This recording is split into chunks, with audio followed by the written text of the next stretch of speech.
पूरा नेपाली लड़की से चैलेंज। पूरा नेपाल के चैलेंज करो तनी।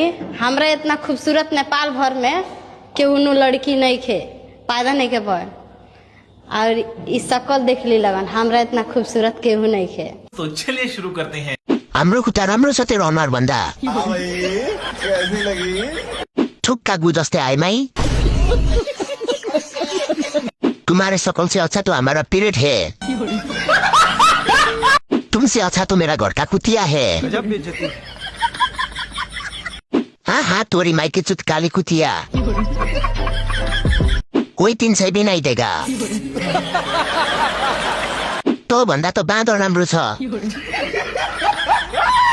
हाम्रो खुट्टामा पनि सुहाउँदैनस् बुझिस। अगर नेपाल से चैलेंज करना है तो नेपाल आजा। छ्या उठेको भाइ पनि बेहोस भयो यसलाई देखेर। क्या बक रहे हो मादरचोद? के कुरा गर्छु यो जाँठीले नेपाली केटीहरू? तपाई पनि पठाइदिनु यो रिल तपाईको केटी साथीहरूलाई।